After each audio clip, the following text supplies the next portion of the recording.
सबको नमस्कार, प्रणाम, सत श्री अकाल। हेलो नमस्कार दोस्तों, दिल्ली के प्रादेशिक समाचार के स्टूडियो में आप सभी का बहुत बहुत स्वागत है। दोस्तों यहाँ पर आपको देखने को मिलेगा दिल्ली से जुड़ी सारी बड़ी खबरें, मुख्य समाचार, ब्रेकिंग न्यूज अपडेट के रूप में, इसलिए वीडियो को शुरू से अंत तक जरूर देखिएगा। दोस्तों वीडियो को प्यारा सा लाइक और चैनल को सब्सक्राइब जरूर कर लीजिएगा ताकि दिल्ली से जुड़े कोई भी खबरें छूटे ना पाए। चलिए दोस्तों टाइम वेस्ट न करते आगे बढ़ते हैं खबर की ओर। स्वाति मालीवाला ने अपने पिता पर बचपन में यौन शोषण का लगाया आरोप, कहा मैं भी बच्ची थी। तेलंगाना के सीएम चंद्रशेखर राव की बेटी और भारत राष्ट्र समिति की नेता के कविता शनिवार यानी 11 मार्च को प्रवर्तन निदेशालय के दफ्तर पहुंची है।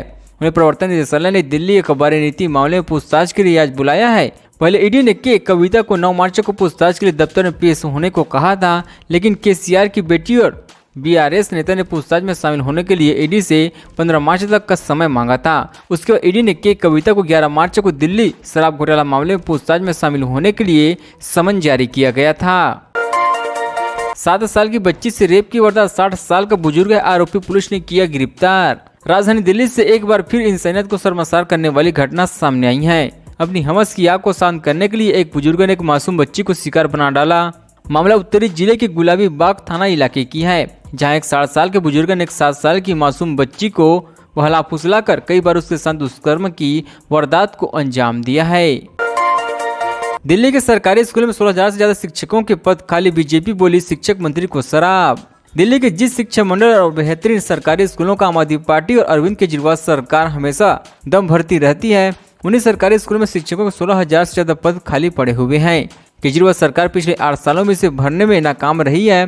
दिल्ली सरकार के शिक्षा निदेशालय की ओर से हाईकोर्ट को दी गई जानकारी में बताया गया कि सरकारी स्कूलों में शिक्षकों के 16,586 पद खाली पड़े हुए हैं, जिसमें 3 पद लाइब्रेरी के हैं।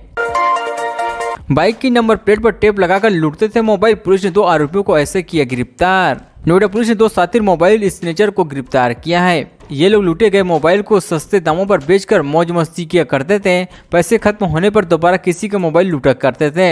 ये लोग अब तक नोएडा में 10 से ज्यादा घटनाओं को अंजाम दे चुके हैं। दिल्ली में 14 मार्च से आहार मेला, रेस्टोरेंट, होटल इंडस्ट्री को मिला बढ़ावा, 18 देशों की कंपनियां होगी शामिल। किसी भी देश के पर्यटन उद्योग में अच्छे खान पान की बड़ी भूमिका होती है। दिल्ली में होटल रेस्टोरेंट इंडस्ट्री को बढ़ावा देने के उद्देश्य से आहार मेला का आयोजन किया जाएगा। इसमें 18 देशों की नामचीन कंपनी शामिल होगी। यह मेला 5 दिवसीय 14 मार्च से लेकर 18 मार्च तक दिल्ली में आयोजित किया जाएगा। इस मेले को खास बनाने के लिए भव्य तैयारियां की जा रही है। इससे पहले भी दिल्ली सरकार की ओर से होटल, ढाबा, रेस्टोरेंट का रिन्यूअल और नए लाइसेंस के लिए प्रक्रिया को बेहद सरल बनाने की तरफ कदम बढ़ाए जा रहे हैं। दिल्ली सरकार ने हबीबा और निहाल को बहादुरी के लिए किया सम्मानित, जाने दोनों बच्चों के क्या है कारनामे।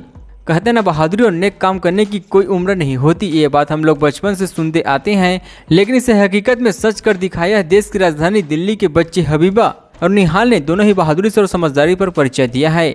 न केवल एक बाल विवाह को होने से रोक लिया, बल्कि इसके खिलाफ आवाज बुलंद करते हुए एक नाबालिग लड़की की गैर कानूनी शादी भी नहीं होने दी गई। राघव चड्ढा ने क्यों कहा भ्रष्टाचारियों के लिए बिना डिटेल पाउडर वाली शॉपिंग मशीन है, बीजेपी जाने। दिल्ली में भ्रष्टाचार के मुद्दे पर बीजेपी और आम आदमी पार्टी आमने सामने आ चुकी है। बीजेपी प्रत्येक विधानसभा चुनाव में भ्रष्टाचार के मुद्दे को जोर शोरों से उठा रही है। आप भी बीजेपी पर जांच एजेंसियों के दुरुपयोग का आरोप लगाने में पीछे नहीं है। राज्यसभा सांसद राघव चड्ढा ने प्रेस कॉन्फ्रेंस में तंज कसते हुए कहा कि बीजेपी बिना किसी डिटर्जेंट पाउडर के दम पर सफाई करने वाली शॉपिंग मशीन है। इसी तरह भ्रष्टाचारियों को धुलाने का काम कर रही है। बीजेपी का दामन थामने पर नेताओं का भ्रष्टाचार का आरोप समाप्त कर दिया गया। सीबीआई और ईडी ने आरोपी नेताओं को क्लीन चिट दे दिया है। सौरभ अतिशी का मंत्री बनने के बाद दिल्ली विधानसभा की कई कमेटी में खाली हो गई जगह, जाने कब होगा नए नाम का ऐलान। दिल्ली कैबिनेट का विस्तार होने के बाद आम आदमी पार्टी और विधायक मंत्री सौरभ भारद्वाज और अतिशी सिंह अब विधानसभा की कमेटियों में पहले की तरह बने नहीं रह सकते। यानी दोनों को सीएम अरविंद केजरीवाल द्वारा मंत्री बनाते ही विधानसभा की समितियों से उनका स्थान खाली हो गया है। दोनों लोग विधानसभा की 33 कमेटियों में 14 कमेटी में शामिल थे। इन सभी कमेटियों में उनका स्थान खाली हो गया है। बताया गया कि खाली स्थानों पर नए लोगों को बहुत जल्द इसकी जिम्मेदारी सौंपी जा सकती है। होली के दिन गुरुग्राम की सड़कों पर था आतंक का राज, वायरल वीडियो में देख सकते हैं पूरे सच्चाई। दिल्ली से सटे साइबर सिटी गुरुग्राम में होली के दिन कुछ दबंगों ने सड़क पर इस तरह आतंक मचाया जिसे देख आपके रोंगटे खड़े हो जाएंगे। एक शख्स दर्जनों बदमाशों द्वारा पिटाई कर रहा और आने वाले जाने वाले तामसेबीन देखते रह गए। यह घटना सेक्टर 65 स्थित गोल्फ कोर्स एक्सटेंशन रोड की है, जहां कुछ कार सवार 2 दर्जन भर से लोगों ने सड़क पर एक युवक को जमकर जानवर से भी बदतर तरीके से लाठी और डंडों से पीट रहे थे। ये लोग युवक की तब तक पिटाई करती जब तक उसका मन नहीं भरा। जब मन भर गया तो वहां से बड़े ही आराम से चले गए। गांजा खरीदने के लिए रुपए नहीं देने पर चाकू से किया हमला, घायल शख्स ने आरोपी को उतारा मौत के घाट। राजधानी दिल्ली के लोगों का अपने गुस्सा पर से कंट्रोल खत्म होता दिखाई दे रही है। दिल्ली में ऐसा कोई दिन नहीं गुजरता जिस दिन किसी की हताहत न हो।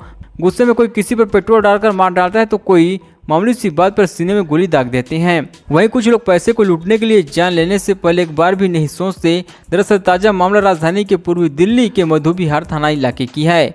यहाँ बदमाशों ने गांजा के लिए रुपए नहीं देने पर युवक को चाकू से मारकर घायल कर दिया। इस पर बचाव में घायल युवक ने बदमाश के हाथ से चाकू छीनकर उस पर ही ताबड़तोड़ हमला कर दिया। इसमें उसकी हताहत हो गई। वही मृतक शख्स की पहचान तारा सिंह उर्फ नागा के रूप में हुई है। तारा सिंह जोशी कॉलोनी का रहने वाला था। दोस्तों खबरों का सिलसिला बस यहीं तक। दोस्तों वीडियो जानकारी आपको अच्छा लगा वीडियो को प्यारा सा लाइक कीजिए। दोस्तों आप दिल्ली निवासी तो हमारे चैनल को सब्सक्राइब कीजिए ताकि दिल्ली से जुड़ी सारी बड़ी खबरें आपको इस तरह से मिलते रहे। चलिए अगले वीडियो में मिलते हैं, तब तक के लिए जय हिंद जय भारत।